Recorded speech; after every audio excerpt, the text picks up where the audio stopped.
how to use astrology to better understand our partner. And whether you're just in a brand new relationship or you've been with this person for 20, 30 years, I think this is a very valuable tool we can use, especially using it with astrology. So I'm Fox RedSky. I am your astrologer, your soul coach, your explorer of the universe. Here we go. We're gonna do this together. So we're talking today about how we can use astrology to better understand our partner, and where I would focus this. And you can really just look at the entire chart, but to understand someone's love language, really need to look at their Venus and their Mars. And I really feel like even if you want to look at their moon, because their moon also really describes their emotional needs, their emotional body. So Venus is going to describe all of the romantic, it's going to describe all the things that and what they value. And of course, Mars is our sexual nature, our sexual drive. And just to understand these two things is really, really, really important. But if we're talking about a long relationship and not just something that's going to be, you know, done and over with, we also want to look at our moon. And the moon is going to show how we each react to things emotionally and what are our emotional needs. Because intimacy, into me you see, that's looking at our soul. You know, when we are vulnerable, when we allow ourselves to fully our true selves to another, you know, we have our own needs and wants. And it's important to have those needs and wants considered. And if you're a good partner, you're going to try do what you would want to have done to you, like the golden rule, hello, especially to the ones that we love, especially to the ones that are our companions along this journey of life. Yes, hello. So if you can, with your partner's permission, you know, find out what their Venus is, you know, and I'm going to give some basic understanding because, again, every sign is different. Well, let's just go with our element. So if you have an Earth Venus, these are people that they're going to value quality time. They're going to value material possession. They're going to value things that are going to last. Physical representation of that love that you share with. So if they have a Venus that is in an Earth sign, you want to take a look at that and really try to do that for them. Now, if you have a fire sign and if your lover has a fire sign in their Venus, then they're more about action, baby. they want you to go on the next adventure with them. They want you to go skydiving and do all the crazy fun stuff, and let's put on our backpacks and do all that, you know. So they want their love shown by showing up and participate, whatever their crazy idea is, because a lot of times it's like death-defying. I'm like, no! If you have a water sign, well, you're lucky because these are people who feel things at the very emotional core of their body. And so you need to show up by them by just being sensitive and acknowledging all that emotion that's there, you know, and not making them feel ashamed for it, but actually saying, you know what, thank you for showing up in that way. Maybe you can't show up in that capacity, but your partner is.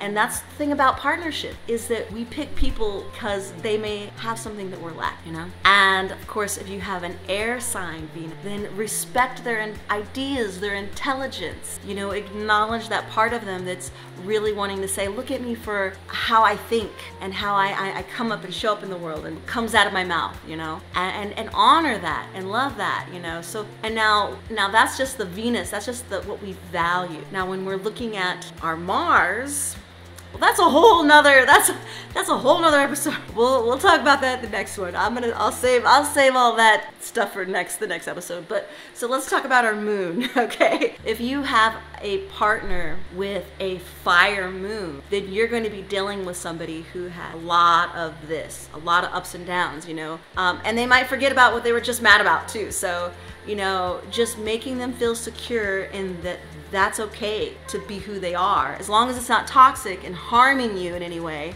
But yeah, I accept you for this fiery action moon that's just like, okay, we didn't have plans today, but let's go do this, you know? And just realize that. Even being conscientious of your partner's emotional rhythm and not making them feel like a weirdo, that's a gift too, you know? If you have an Earth Moon lover, they may be, you may not, you're like, do they like me? Am I doing the right thing, you know? Because they're so grounded, but maybe that's what you need. Maybe that Earth Moon, beautiful companion is bringing that grounding that you need, and just being there for them because they are paying attention. It may not seem like it because it's so subtle. It's like a tree moving, honestly. It's like, you want to watch a tree grow? Watch a moon, Earth moon. Emote.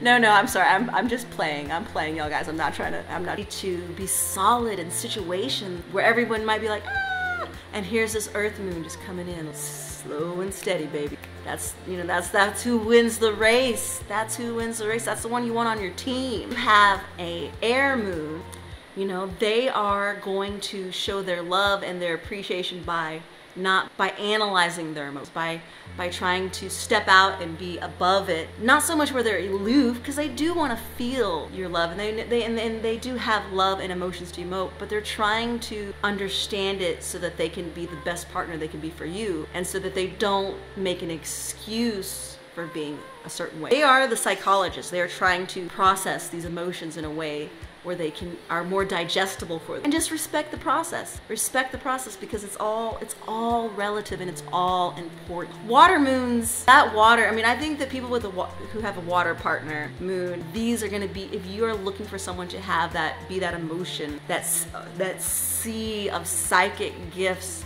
and intuition, and knowing when you're feeling a certain way, they just get it in their heart. They know that person's hurt. It's a gift too, you know. So to be able to just acknowledge it, if you're not if you don't have that deep, passionate, emotional water moon, to just give them that space to do that, and you're acting as the example, and you are probably and more than likely balancing that relationship out.